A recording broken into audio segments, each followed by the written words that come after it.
Well, thank you very much, Trent, for your most generous introduction. I think that's the one my mother wrote.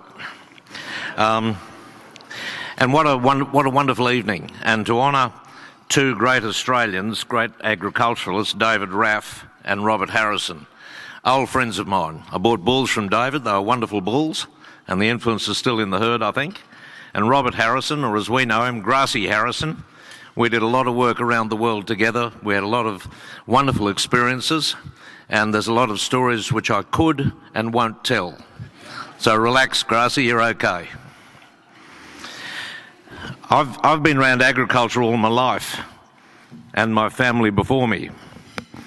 My great-grandfather, my great-great-grandfather and his younger brother were part of the great Scottish diaspora emigrating to Australia in the 1860s. They were seeking a better life than the family farm at Kilminnan in the East Nook of Fife. They came by ship to Melbourne, and they were on their way to the Victorian goldfields. They didn't find much gold, but they supplied mutton to the miners. They headed north with their sheep in the footsteps of the explorer Gregory and settled land around what is now Barcaldine. The women folk followed by ship to Rockhampton and thence by bullock dray. They raised their families and they produced wool in the central west of the new state of Queensland, a long way from Barcaldine, Scotland. There are many rural families, and there are many in this room who can relate similar tales of the bravery, the resourcefulness and the innovation of their forebears and their ability to embrace change and take up opportunities. The question that I'd like to pose to you this evening is no different to the question that was addressed by my forebears. It's tough on the farm. What are we going to do about it? Tonight the question is the same. What are we doing on our farms, and what changes do we need to put in place to secure a better future for our families and for future generations?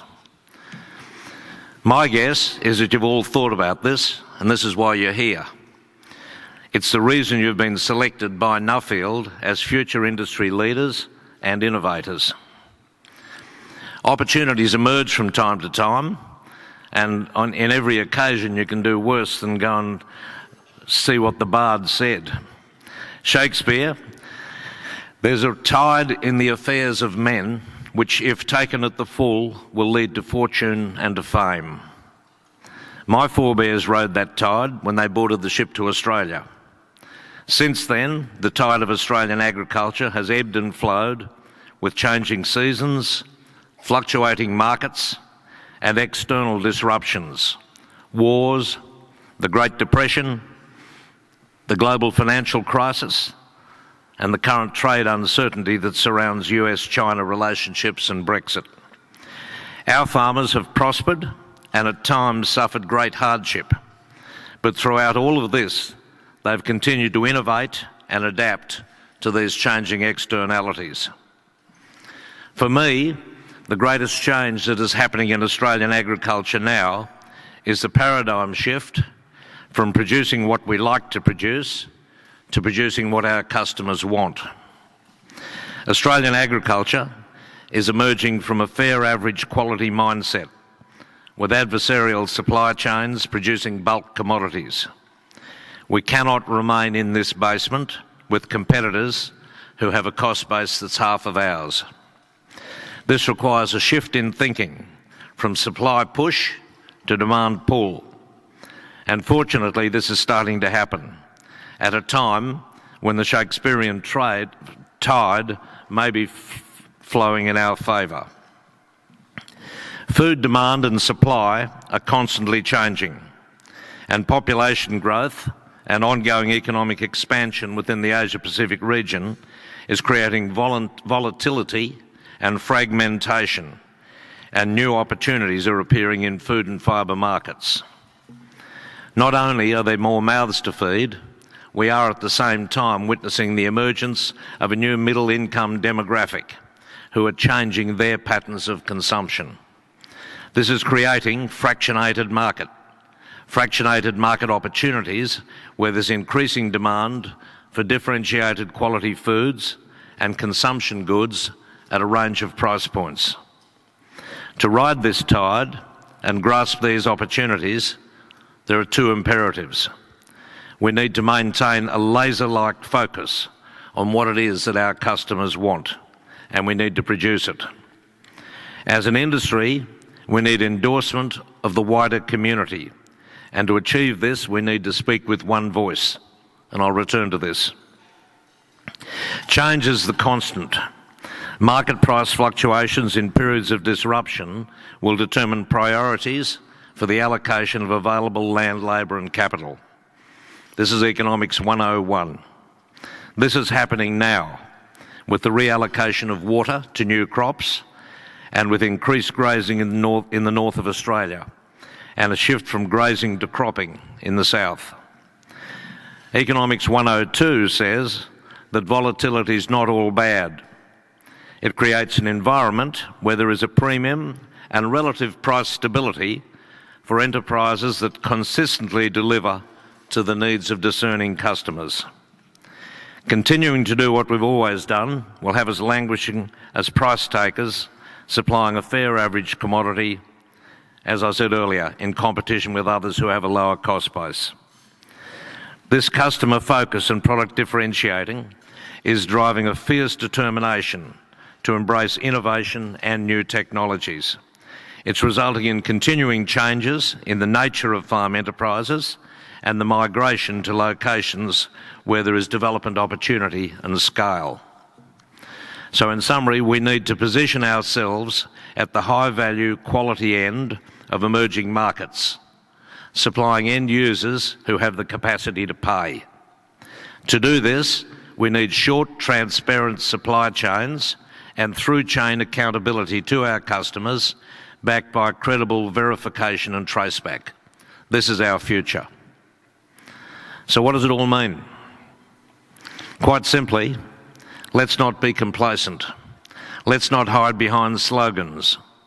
We're not the food bowl for Asia.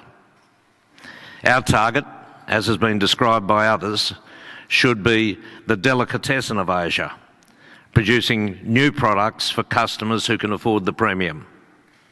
We're not alone in this quest. Food and fibre producers around the world are positioning themselves to supply into these projected high-value protein opportunities. Our future is to understand what our customers want, work out how to deliver it, and dig a moat around what we do. We need to create unassailable points of product difference for high-end customers. This will involve brands backed by supply chain integrity and ethics, product safety, and consistency and reliability of supply. These supply chains will have to be transparent and backed by credible traceback, with mutual accountability to the customer from everybody in the chain. This is happening, and there are numerous examples of enterprises and industries that are transitioning to this new order. The northern beef migration is underway. Our beef production in the north can double by 2050, with improved breeding, growing and backgrounding. There will be a range of finishing options, including irrigated and dryland crops and byproducts, with northern processing and shipment. Enhanced functional genomics and EVBs that link stud data with commercial outcomes will improve productivity performance and will allow early identification of market potential, with individual animals being fed to optimise their final commercial value. Robotics, drones, virtual fencing, reactive animal tags and sensing devices are all tools that will improve production efficiency. In marketing, the beef industry has already embraced significant change and is moving towards a sharper customer focus. Key to this is the consumer-based grading system Meat Standards Australia and our traceback capability through the National Livestock Identification System. More needs to be done, much more. Our moat relies on our reputation for clean, natural production. This means effective biosecurity, protecting our freedom from animal and plant diseases. There can be no compromise by government and industry on this. Our point of difference, our point of product difference, relies on the integrity of our supply chains and their ability to supply consistent product for our customers. Continuous improvement will require industry and government research partnerships to develop, among other things, reliable predictors for feed conversion efficiency and product quality. Our beef industry will also need to be flexible to respond to changing consumer preferences and to meet the vegan challenge and competition from non-meat products. There are good examples right across agriculture. Cotton's doing it well. The cotton industry is also showing leadership in differentiating its products from that of its low-cost competitors. Australian cotton is in demand from the major spinners because of its quality, staple length and strength. It's also in demand as a result of its integrity and ethical supply chain, which matches brand claims to the top-level clothing manufacturers. Australian cotton growers have their own certified cotton, BMP, which is open to participating farmers who are licensed. This provides a grower guarantee that the cotton has been produced sustainably, with quality inputs and with due care for the environment. Leading clothing retailers, including Nike, Levi, Country Road and others, are sensitive to claims of political oppression in their supply chains and child labour in some cotton-producing countries, and they've developed their own Better Cotton Initiative, BCI. BCI uses BMP cotton where the values and ethics of growers are aligned with the spinners and the retailers and are verifiable through DNA tracking back to the dirt in the paddock where the cotton was grown. This is the moat and the product differentiation for our cotton growers. And like beef, there's more to be done with varieties, more efficient water use, fertilisers and chemicals. These industries are examples replicated across Australian agriculture. Most of our food and fibre industries have or are developing trace-back provisions to defend their brand claims in the face of fierce and, on occasions, unfair competition and product substitution. Our reputation for clean natural production across Australian agriculture is of paramount importance. This is about the integrity of what we do, backed by credible industry systems and biosecurity. These are our points of difference. This is our moat. I keep referring to this. This is important for us going forward. Our reputation is also about natural resource management. A vacant landscape is no solution. It's not a solution for better environmental delivery, nor is it a solution for increased food production. Planning for balanced development will require big data analysis, communicated through improved connectivity and new spatial technologies, and we need the broad support of our wider community. Our communities are better educated and they're aware of issues which are reported and which escalate and frequently run out of control in real time and social media. Everything we do will at some time come under scrutiny, be it from animal activists, the environmentalists, GMOs or climate change protagonists. I raised this earlier. Agriculture needs to speak with one voice. We need to tell our stories and through this develop a level of insurance. There can be no better insurance with our community than community trust and a widely held belief that farming is important and our farmers are doing the right thing.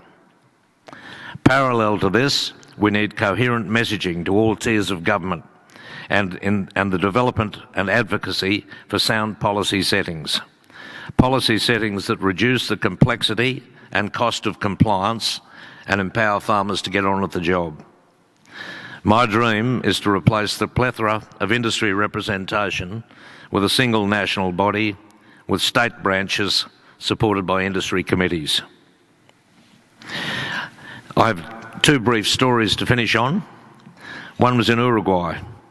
I was on a trade delegation and we were addressed by Jose Mujica, the president of Uruguay. He opposed the previous government. He was a terrorist or a guerrilla, or depending on your point of view, a freedom fighter. and he was shot up, and he was brutally interrogated and jailed for a long period of time. Ultimately, when the government changed, he became the president. He was a tough character. He addressed our group and he opened with the statement, "There is no more noble profession for mankind than the production of food." Wouldn't you love to hear that coming out of Canberra?